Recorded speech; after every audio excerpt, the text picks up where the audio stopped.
Good morning friends. बघा already एक chapter आपलं या ठिकाणी कंप्लीट झाला आहे, redox reaction. Now here we are going to discuss about the second chapter. Actually it is first from your syllabus. दुसरं chapter आहे, पण इथं तुमच्या सिलेबसनुसार ते पहिलं चॅप्टर आहे. एक चॅप्टर आपलं कंप्लीट झालं आहे रेडॉक्स रिॲक्शन, आणि दुसरं चॅप्टर म्हणजे सिलेबसनुसारचं पहिलं चॅप्टर आपण बघतो आहे some basic concepts in chemistry. केमिस्ट्रीमध्ये काही बेसिक कन्सेप्ट आपल्याला या ठिकाणी बघायचं आहे. That means this chapter is very very very very important. कारण की ह्या चॅप्टरमध्ये आपल्याला बेस बघायचा आहे मित्रांनो, आणि जो बेस तुम्हाला 11th किंवा 12thला कामाला येणार आहे. दॅरफॉर प्रत्येक व्हिडिओ जो असेल तो तुम्ही first to last second carefully बघा, रिपीटेडली बघा, कारण की खूप महत्त्वाचं हे चॅप्टर आहे. ह्या चॅप्टरमधले बेसिक कन्सेप्ट जे आहेत ते तुम्हाला ऑलमोस्ट प्रत्येक चॅप्टरमध्ये यूज करायचे आहेत. Not in 11th but also in 12th. तर अशा वेगवेगळ्या चॅप्टर्समध्ये आपल्याला याचे बेसिक कन्सेप्ट यूज करायचे आहेत. That's why it is very very very important chapter. Okay, just now start this chapter. बघा चॅप्टरचं नाव तुम्हाला दिलं बेसिक कन्सेप्ट्स इन केमिस्ट्री असं म्हटलं मित्रांनो, बरोबर आहे. Then first of all tell me what is chemistry. Chemistry म्हणजे नेमकं काय. इंट्रोडक्टरी लेक्चर जर तुम्ही बघितलं असेल त्याच्यात आपण केमिस्ट्री म्हणजे काय आणि त्याचे ब्रांचेस बघितले आहेत, ते परत या ठिकाणी आपल्याला रिपीट करायचं मित्रांनो आज. तर त्याच्यात आपण असं म्हटलं तर व्हॉट इज अ केमिस्ट्री. लिहित नाही मी आता, डायरेक्ट डेफिनेशन तुम्हाला सांगतो आहे. बेसिक लेक्चर तुमच्याकडे आहे ते तुम्ही बघू शकतात. ॲपला ते लेक्चर अवेलेबल आहे. व्हेरी फर्स्ट लेक्चर, रेडॉक्सच्या अगोदरचं पहिलंच लेक्चर. बघा केमिस्ट्री म्हणजे काय. It is the branch of science which deals with the study of the branch of science which deals with the study of कशाचा अभ्यास आपल्याला केमिस्ट्रीमध्ये करायचा आहे. त्याच्यात बघितलं बघा आपण, deals with the study of composition. एखादा मॅटर कशापासून तयार झाला आहे त्याला म्हणणार तुम्ही composition. Deals with the study of structure. कंपोजिशनमध्ये जे काही ॲटम्स एलिमेंट्स तुम्ही वापरले आहे त्यांची अरेंजमेंट कशी झाली आहे त्याचा स्टडी तुम्हाला करायचा आहे. Deals with the study of properties of matter. एखादा मॅटर जो आहे त्याचं कंपोजिशन काय, म्हणजे तो कशापासून तयार झाला आहे, त्याचं स्ट्रक्चर काय आणि त्याच्या प्रॉपर्टीज काय, फिजिकल किंवा केमिकल प्रॉपर्टीज. तर ह्या सर्व गोष्टींचा अभ्यास करणारी विज्ञान शाखेची जी ब्रांच असेल, विज्ञानाची जी ब्रांच असेल, सायन्सची जी ब्रांच असेल, that branch of science is nothing but your chemistry. बघा डेफिनेशन परत एकदा सांगतोय.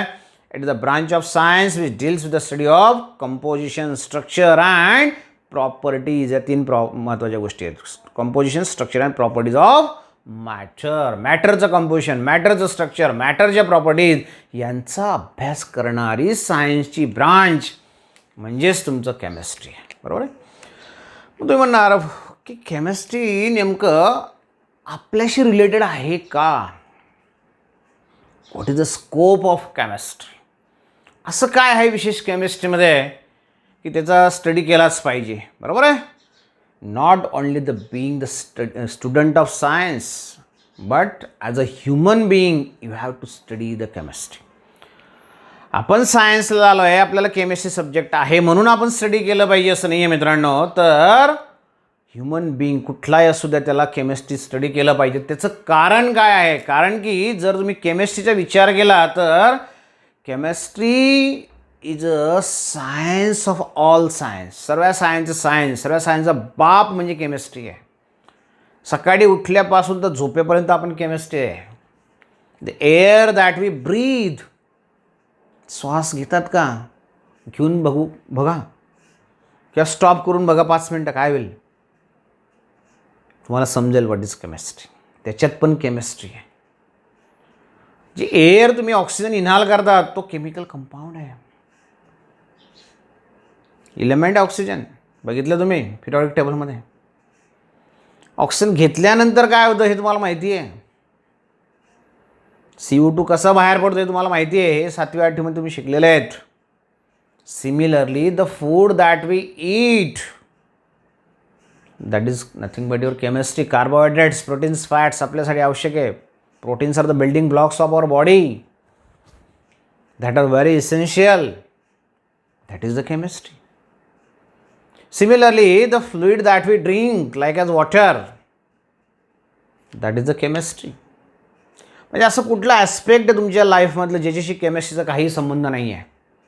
विचार करा थोडासा की याच्याशी आपल्याला काहीच संबंध नाही आहे आपल्या लाईफशी केमिस्ट्रीचा. The clothes that we wear, that's a fibres. केमिस्ट्रीमध्ये स्टडी करायचं आपल्याला त्याचा, ते केमिस्ट्रीशी रिलेटेड आहे. Everything of your life, every aspect of your life is related to the chemistry. That it's a branch which is the mother branch of all branches. सर्व ब्रांचेसची mother branch. त्याच्यामध्ये तुम्हाला chemistry related to bio, physics again related to chemistry, बायोसुद्धा chemistry related आहे, फिजिक्ससुद्धा chemistry related आहे, geography असेल तर केमिस्ट्री रिलेटेड आहे. असा कुठला सब्जेक्ट सायन्समध्ये नाही आहे जो केमिस्ट्री रिलेटेड नसेल. Agriculture is related to the chemistry. Means your life is surrounded by chemistry. म्हणून बघा, तुम्ही जर माझं व्हॉट्सअप स्टेटस बघितलं असेल मित्रांनो, त्याच्यात मी म्हटलं आहे no life without chemistry. No life without chemistry. Chemistry नाही आहे तर तुमचं जीवनच नाही आहे. केमिस्ट्रीशिवाय तुमचं जीवन होऊच शकत नाही मित्रांनो. That's why it is very important to study chemistry. मग ते इंट्रोडक्टरी पार्टमध्ये आपण बघितलं होतं there are 3 important branches of the chemistry. First one is your organic chemistry. बघा, ब्रांचेसमध्ये आपण बघितलं होते. पहिली ब्रांच आपण बघितली होती organic chemistry, sorry physical chemistry.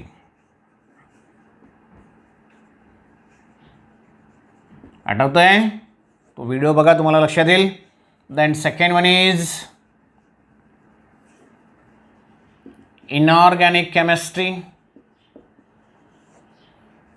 Third one is organic chemistry. हे 3 ब्रांचेस त्यावेळेस तुम्हाला मी सांगितलं होत्या. These are the 3 principal important branches. तुमचं सिलेबस जे ह्या 3 ब्रांचेसमध्ये डिवाइड झालं आहे. 11वी असेल का 12वी असेल. काही चॅप्टर तुमचे फिजिकलचे, काही इनऑर्गॅनिकचे, काही ऑर्गॅनिकचे आहेत. बट याच्यासोबत अजून 2 ब्रांचेस ॲड केल्या आहेत तुमच्या याच्यात जर तुम्ही व्यवस्थित बघणार तर. And that one is your again which is very important branch biochemistry. And fifth one is the analytical chemistry. मग 5 वेगळ्या ब्रांचेस तुमच्या समोर येतात आता केमिस्ट्रीच्या, बरोबर आहे. First one is your physical chemistry. याच्यात काय बघितलं मित्रांनो, तुम्हाला आठवतं आहे? It is the branch of chemistry which deals with the study of. आठवतं आहे का? तो व्हिडिओ परत बघा, तुम्हाला रिक्वेस्ट करतो आहे मी. It is the branch of chemistry which deals with the study of fundamental principle, laws and different theories of chemistry. वेगळे प्रिन्सिपल्स आहेत, वेगळे लॉज, नियम जे आहेत आणि डिफरंट थेअरी जे आहेत केमिस्ट्रीच्या, त्याच्याशी रिलेटेड जी केमिस्ट्रीची ब्रांच आहे, that branch of chemistry is your physical chemistry. Okay. Inorganic केमिस्ट्रीमध्ये काय बघितलं? It is the branch of chemistry deals with the study of compounds obtain from non living sources, non living matter, rocks आणि minerals. माइन्समधून जे compound तुम्ही काढणार त्यांचा study करणारी ब्रांच. आणि त्याच्यामध्ये कार्बन शक्यतो नसतो, काही एक्सेप्शनल केसेस आहेत. कार्बन नसलेल्या कंपाऊंडचा स्टडी, नॉन कार्बन कंपाऊंडचा study, the study of non carbon compound is called the inorganic chemistry.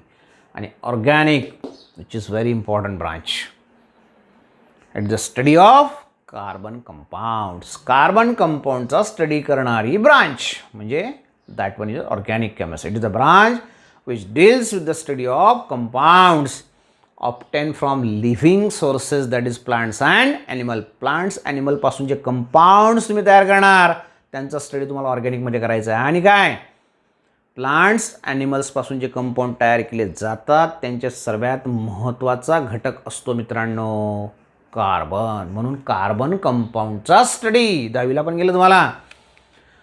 Carbon कंपाऊंडवर एक सेपरेट चॅप्टर तुम्हाला 10वीला. Study of carbon compound is nothing but your organic chemistry. Very simple definition. तर या 3 definitions तुमच्या त्या introductory लेक्चरमध्ये आहेत, ते रिपीटेडली बघा. अँड नाव next one is your biochemistry. मग बायोकेमिस्ट्री काय असणार आहे? Simply it is a chemistry which is related to the chemical substances और chemical reaction inside our body. आपल्या बॉडीमध्ये जे केमिकल सबस्टन्सेस आहेत, केमिकल रिॲक्शन्स होतात का माहिती आहे? काय माहिती? कोणाला माहिती? मध्ये कोणी बघितलं आहे? बरोबर आहे ना? Yes. different chemical reactions are taking place. The food that we consume, how it is digested. Gastric juice तुम्हाला माहिती आहे, ॲसिडिक असतो, तो डायजेस्ट करण्यासाठी त्याला यूज केला जातो. अशा वेगळ्या प्रोसेसेस आहेत ज्याच्यामध्ये केमिस्ट्री तुम्हाला वापरायचं आहे, केमिकल सबस्टन्सचा यूज करायचं आहे, केमिकल रिॲक्शनचा यूज करायचा आहे. एन्झाईम्स आपल्या बॉडीमध्ये सिक्रेट होतात, ते वेगळ्या रिॲक्शन्सला कॅटलाइज करतात, कॅटलिस्ट म्हणून ते काम करतात. Enzymes are the good catalyst for your internal reactions, chemical reaction that takes place in our body. तर बॉडीमधल्या होणाऱ्या वेगळ्या रिॲक्शन जे असतील, बॉडीमधले जे केमिकल सबस्टन्सेस असतील त्याच्याशी रिलेटेड जी ब्रांच आहे मित्रांनो, that branch of chemistry is nothing but your biochemistry and analytical, again which is very important. मग या ठिकाणी ॲनालिटिकल केमिस्ट्रीमध्ये काय बघायचं आपल्याला? त्याच्या नावातच त्याचा अर्थ तुम्हाला देऊन टाकला आहे. It deals with the analysis of the chemical substances.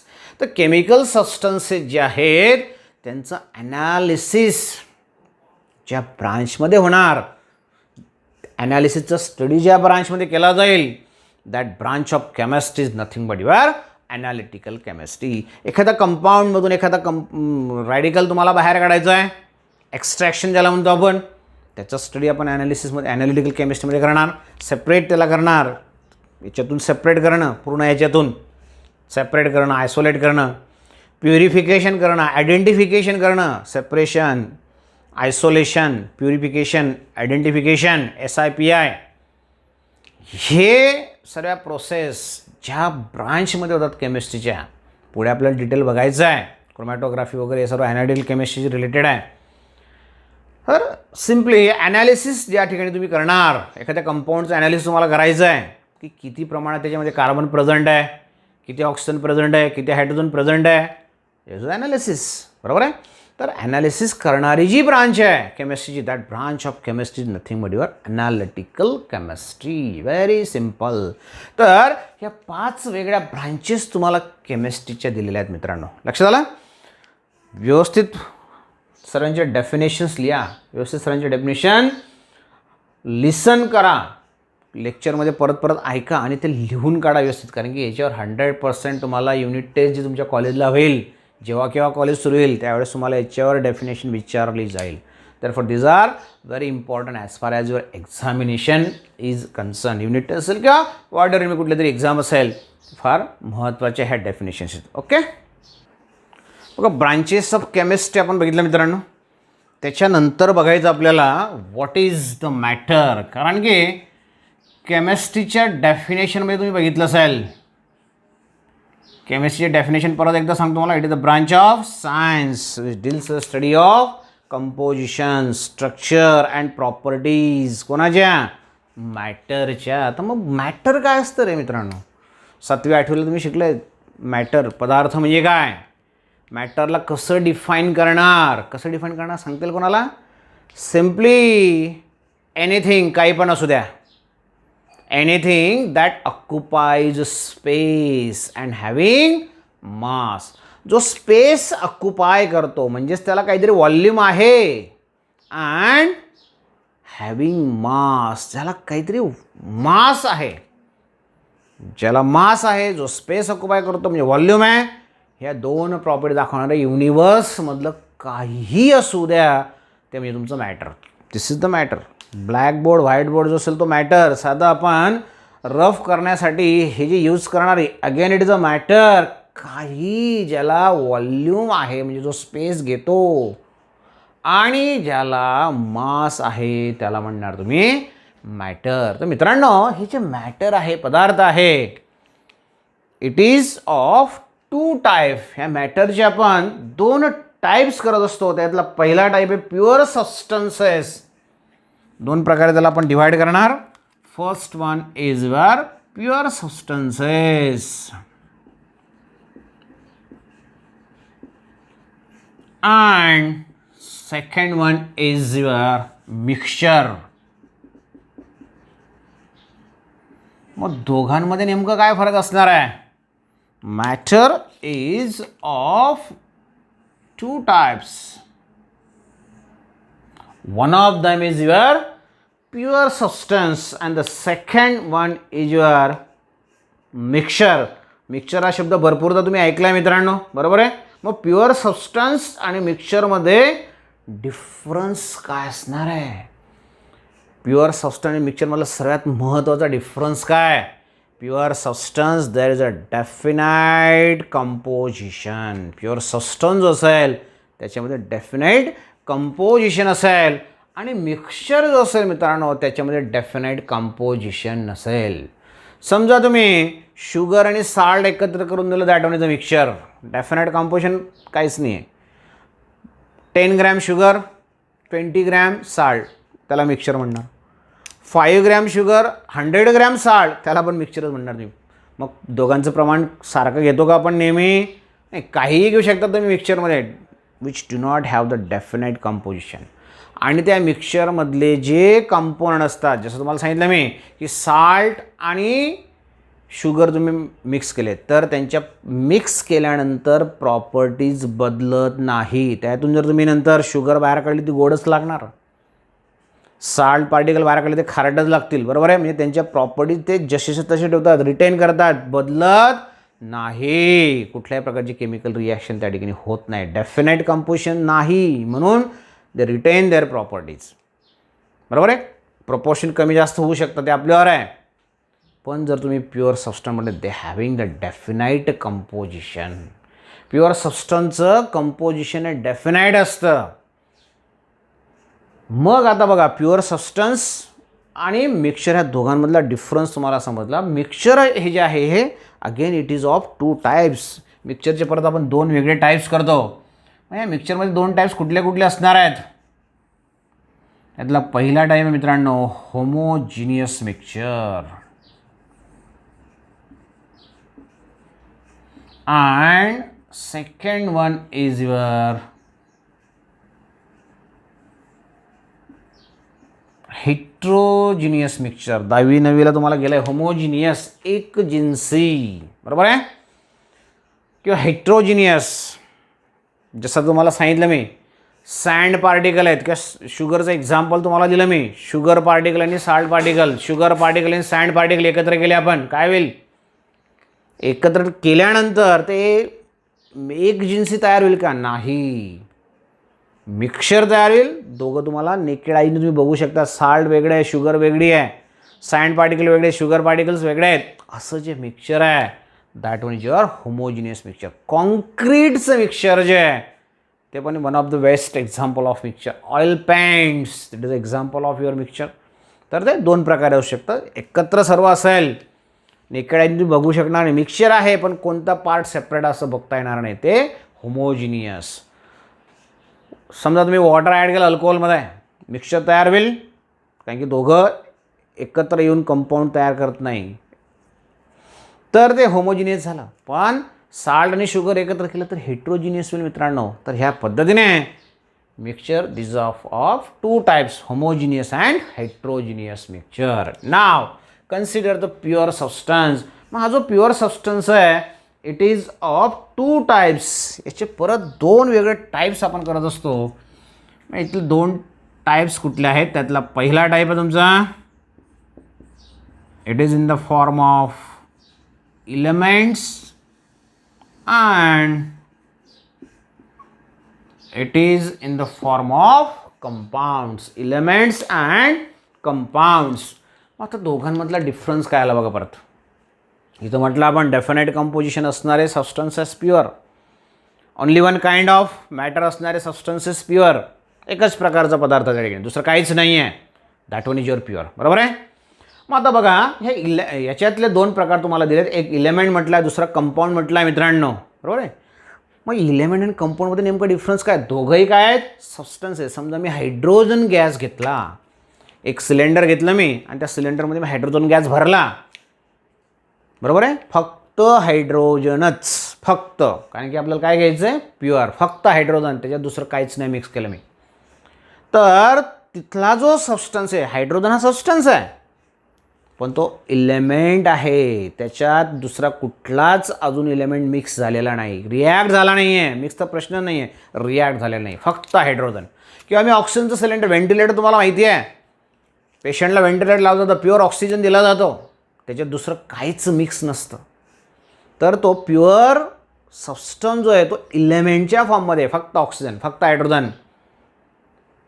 CO2 चालेल का? इलेमेंट म्हणणार त्याला तुम्ही CO2ला नाही, तो कंपाऊंड तयार होऊन जाईल मित्रांनो. फक्त क्लोरीन घेतला चालेल, इलेमेंट आहे, फक्त हायड्रोजन घेतला चालेल, फक्त ऑक्सिजन घेतला चालेल, बरोबर आहे, फक्त सोडियम घेतला चालेल, त्याच्यासोबत काहीच नको, फक्त आयर्न घेतला चालेल प्युअर, दुसरं काहीच नको. तर तो प्युअर सबस्टन्स इलेमेंटच्या फॉर्ममध्ये, असे नंबर ऑफ एक्झाम्पल, सर्व इलेमेंटचे एक्झाम्पल प्युअर असतील, त्याच्यासोबत दुसरं काहीच नसेल. जसं आपण रेडॉक्समध्ये बघितलं फ्री स्टेट, तर फ्री स्टेट ऑफ इलेमेंट इथं आपण एक्झाम्पलमध्ये घेऊ शकतो. तो प्युअर सबस्टन्स आला तुमचा, कोणासोबत रिॲक्ट नाही. पण इथं जर आता तुम्ही कंपाऊंडचा विचार केला मित्रांनो, प्युअर कंपाऊंड कोणाला म्हणणार, कारण की प्युअर सबस्टन्समध्ये आपण कंपाऊंड घेतोय. मग कंपाऊंड काय, कंपाऊंड जेव्हा असा शब्द तुम्हाला ऐकायला येईल त्यावेळेस समजून घ्यायचं, एकापेक्षा जास्त इलेमेंट एकत्र आलेले, एकापेक्षा जास्त म्हणजे 2, 3, 4, आणि तो सबस्टन्स तयार झालेला, पण that elements combines together in a definite proportion. नवीला असताना तुम्ही बघितलंय laws of chemical combination, law of conservation of mass, law of definite proportion, law of constant proportion, law of multiple proportion. तर इथं 2 इलेमेंट एकत्र येऊन कंपाऊंड तयार होईल, पण त्या इलेमेंट एकत्र येताना डेफिनाइट प्रपोर्शनमध्ये एकत्र आले पाहिजे. जसं फॉर एक्झाम्पल, मग इथे इलेमेंटमध्ये आपण भरपूर एक्झाम्पल बघितलं आहे. इलेमेंटमध्ये तुम्ही हायड्रोजनचं एक्झाम्पल घेऊ शकता, तुम्ही ऑक्सिजनचं घेऊ शकता, तुम्ही सोडियमचं घेऊ शकता, तुम्ही मॅग्नेशियमचं घेऊ शकता, तुम्ही कॅल्शियमचं घेऊ शकता. स्वतः एकटे असले पाहिजे मात्र, त्यासोबत दुसरं कोणीच नको, बरोबर आहे. मग तसं या ठिकाणी आपण आता कंपाऊंडचं एक्झाम्पल काय घेणार मित्रांनो, कंपाऊंड्स. जसं फॉर एक्झाम्पल तुम्हाला म्हटलं मी, कमीत कमी 2 किंवा 2पेक्षा जास्त इलेमेंट एकत्र आल्यानंतर तो कंपाऊंड तयार होईल, प्युअर सबस्टन्स. आता त्याला प्युअर केव्हा म्हणणार, वॉटर तुमच्या घरात असतं का, पण ते प्युअर नसतं मित्रांनो. आपण त्याला प्युरिफाय करतो, गाळून असेल, हिटिंग करून असेल, फिल्टर करून असेल, RO वापरून असेल, जेणेकरून ते प्युअर मिळालं पाहिजे. का, प्युअर वॉटर असेल तर ते आपल्या हेल्थसाठी चांगलं असतं. मग नुसतं पाणी तुम्हाला दिलं आहे प्युअर, तर तो झाला तुमचा कंपाऊंड. याला कंपाऊंड का म्हणणार, बिकॉज कंपाऊंडचं वैशिष्ट्य काय, compound form by the combination of 2 different elements, 2 वेगळ्या एलिमेंटचे ॲटम एकत्र देईल, पण डेफिनाइट प्रपोर्शनमध्ये आहे, बरोबर आहे. डेफिनाइट प्रपोर्शनमध्ये इथं 2 एलिमेंटचे ॲटम एकत्र आले, हायड्रोजन आणि ऑक्सिजन एकत्र आला आहे, आणि हायड्रोजन ऑक्सिजनचं प्रपोर्शन तुम्हाला माहिती आहे मित्रांनो, 1:8 बाय मास. एका हायड्रोजनचं मास किती घेतो आपण, 1. 2 हायड्रोजनचं मास 2, ऑक्सिजनचं 16, म्हणजे 2:16 म्हणजेच काय, 1:8. म्हणजे पाणी जर प्युअर असेल तुमच्या घरातलं किंवा माझ्या घरातलं किंवा युनिवर्समधलं कुठलंही पाणी घ्या, फक्त काय प्युअर असला पाहिजे, त्याच्यासोबत दुसरं काहीच नको, तर त्याच्यात ह्या दोघांचं प्रपोर्शन हेच राहणार. कुठेही जा, कोणत्याही देशात जा, युनिवर्समध्ये कुठेही गेले, वॉटरमध्ये हायड्रोजन आणि ऑक्सिजनचं प्रपोर्शन 1:8 फिक्स्ड आहे. तर फिक्स प्रपोर्शन असणारा एलिमेंट एकत्र आल्यानंतर जो सबस्टन्स तयार होईल त्याला म्हणणार तुम्ही कंपाऊंड. इथं तुमचा फक्त एकच इलेमेंट आहे, इथं एकापेक्षा जास्त एलिमेंट एकत्र येऊन तो कंपाऊंड तयार झाला आहे. हा पहिला डिफरन्स झाला, बरोबर आहे, ह्या दोघांमधला डिफरन्स झाला. दुसरा महत्त्वाचा काय, element cannot be broken down into simpler.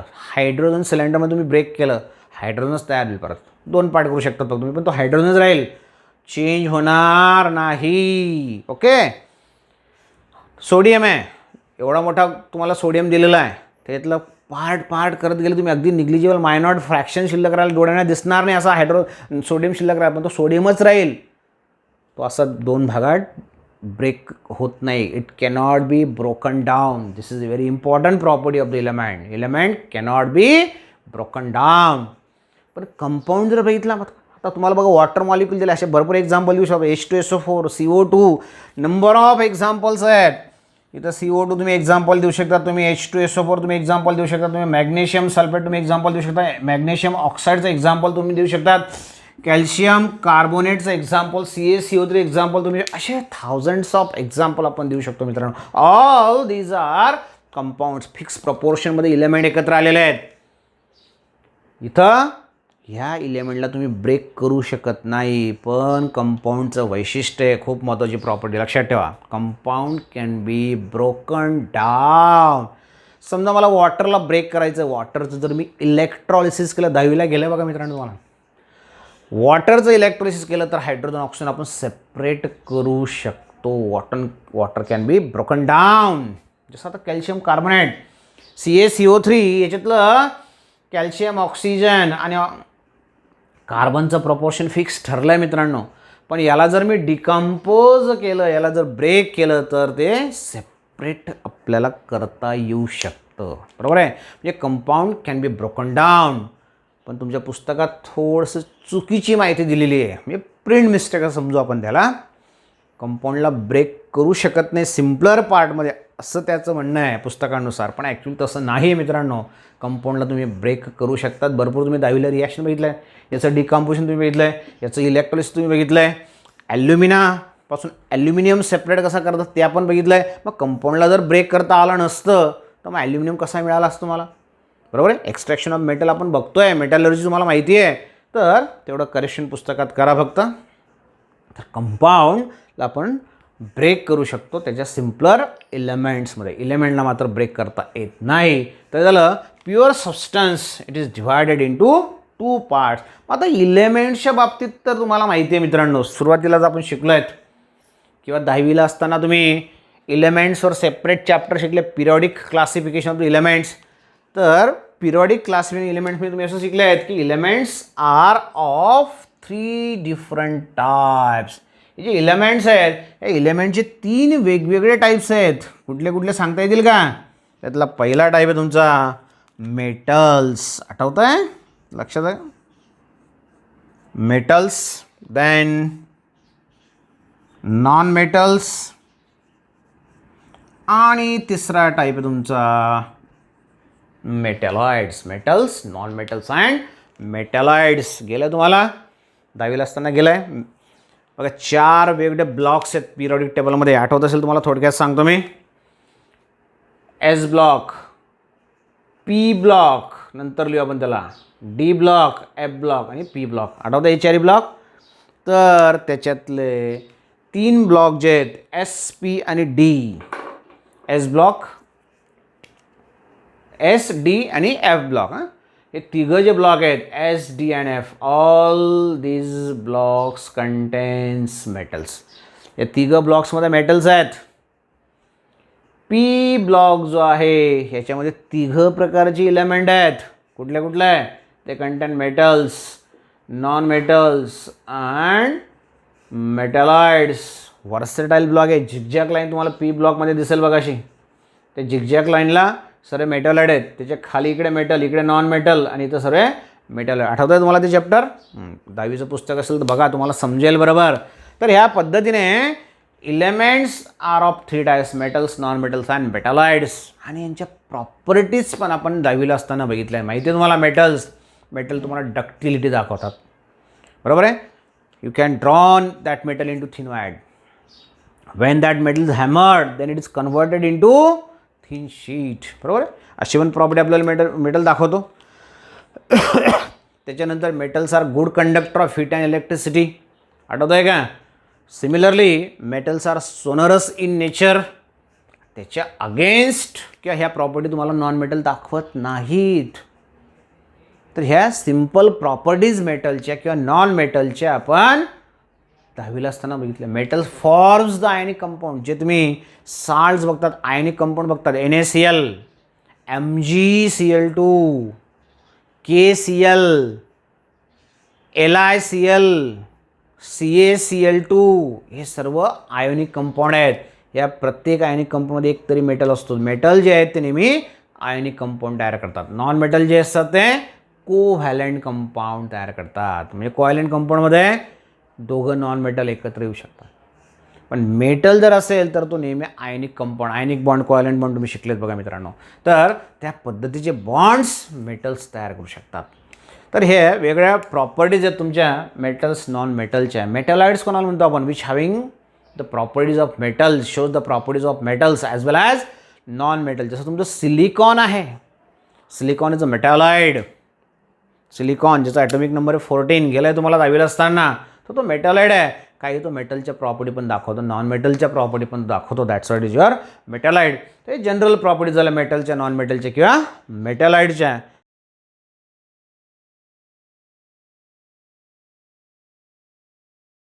And just this is your introduction. हे झालं तुमचं इंट्रोडक्शन, ह्या चॅप्टरचं इंट्रोडक्शन. अजून ॲक्च्युअल चॅप्टर तुमचं सुरू झालेलं नाही. त्याच्यात टाईप्स ऑफ केमिस्ट्री किंवा branches of chemistry very important. 5ही डेफिनेशन तुम्हाला माहिती असल्या पाहिजे. मॅटरचं डेफिनेशन आणि मॅटरचं classification, metals, non metals, metalloids किंवा पर्टिक्युलरली मेटल नॉन मेटलच्या प्रॉपर्टीज आणि स्कोप ऑफ केमिस्ट्री तुम्हाला सांगितलं मी. ब्रिदिंग करतो आपण, दॅट इज केमिस्ट्री. क्लॉस, that is chemistry. Food, that is chemistry. Liquid water घेतो आपण, दॅट इज केमिस्ट्री. ब्रश करणार, दॅट इज केमिस्ट्री. जो ब्रश तयार झालेला आहे तो पण केमिस्ट्रीपासून आहे. पेस्ट केमिस्ट्रीपासून तयार झाला, साबण केमिस्ट्री आहे. तर everything of every aspect of your life is effected or affected or related by the chemistry. Therefore it is very important to study the chemistry. म्हणजे हे सर्व इंट्रोडक्शन आपण बघितलं मित्रांनो. ॲक्च्युअल चॅप्टरची सुरुवात आता उद्याला होणार आपली. हे फक्त बेस आहे आणि या पूर्ण चॅप्टरमध्ये आपल्याला पूर्ण बेस बघायचा की ज्या बेसचा यूज तुम्हाला 11-12ला करायचा आहे. Therefore do not miss a second of the lecture. प्रत्येक लेक्चर 1 सेकंदसुद्धा तुम्हाला मिस करायचं नाही. Okay, thank you, bye, stay home and stay safe.